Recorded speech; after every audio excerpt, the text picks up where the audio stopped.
Hello friends, welcome to MK arts women's world. நம்ம பேசிக் ஆரி materials என்னென்னு இன்றைக்கி பார்க்கலாம். பேசிக் ஆரி மெட்டீரியல்ஸுக்கு முதல்ல நமக்கு தேவைப்படுறது ஸ்டாண்டு, ஆரி ஃப்ரேம் வேணும். ஆரி ஃப்ரேம் வந்து 16 இன்ச் இல்லைனா 18 இன்ச் வாங்கிக்கலாம். அப்போ தான் நம்ம வந்து ப்ளவுஸ்க்கு வந்து ஈஸியாக போட முடியும்.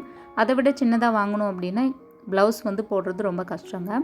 அதுக்கப்புறம் பாப்ளின் கிளாத்து நார்மல் கிளாத்தை விட கொஞ்சம் மொத்தமாகவே இருக்கும். அப்போ தான் நம்ம ஆரி ஒர்க்கு கற்றுக்கிறப்போ ஈஸியாகவும் இருக்கும். மற்ற கிளாத்ஸில் நம்ம ரொம்ப ஈஸியான டிசைன்ஸை வந்து மேக் பண்ண முடியும். பிகினர்ஸ் எல்லோ கலர் இல்லைனா ஒயிட் கலர் பாப்ளின் கிளாத் வாங்கிக்கிறது நல்லது. டிசைன்ஸ் வந்து ரொம்ப ஈஸியாகவும் ரொம்ப கலர்ஃபுல்லாகவும் என்ன மேக் பண்ணுறோம் அப்படிங்கிறது நமக்கு தெரியும். அதுக்கப்புறம் ஸ்கேல், அதுக்கப்புறம் ஃப்ரெஞ்ச் கர்வ், இது எல்லாம் நம்ம ப்ளவுஸ் மார்க் பண்ணுறதுக்கு தேவைப்படும். ஃப்ரேம் ராப்பிங் நாடா, இது வந்து நம்ம ஃப்ரேமில் நம்ம சுற்றி ரோல் பண்ணி அதுக்கப்புறமா ப்ளவுஸை வந்து அதுக்கு ஃபிட் பண்ணிவிட்டு நம்ம ஒர்க் பண்ண ஆரம்பித்தோம் அப்படின்னா ப்ளவுஸ் எந்த டேமேஜும் ஆகாது.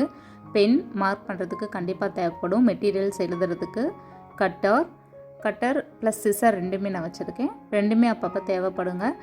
ஆரி நீடில், முக்கியமாக ஆரி நீடில் 2 நீடில் வாங்கிக்கணும். 14 number and 13 number Tulip brand வாங்கிக்கிட்டால் ரொம்பவே நல்லது. ஃபைனலாக சீவிங் த்ரெட். ஃபஸ்ட்டு நம்ம ஆரி ப்ராக்டிஸ் பண்ண போகிறது சீவிங் த்ரெட்டில் தான். அப்போ தான் நமக்கு சில்க் த்ரெட்டில் போடுறப்போ ரொம்ப ஈஸியாக வரும். சீவிங் த்ரெட்டில் பண்ணதுக்கப்புறம் சில்க் த்ரெட், அதுக்கப்புறமா நம்ம சரியில் தான் ஒர்க் பண்ண போகிறோம். எடுத்ததுமே நம்ம சரியில் ஒர்க் பண்ணோம் அப்படின்னா சீவிங் த்ரெட்லேயும் சில்க் த்ரெட்லேயும் ஒர்க் பண்ணுறது ரொம்ப கஷ்டங்க. த்ரெட்டு கட் ஆகிடும்.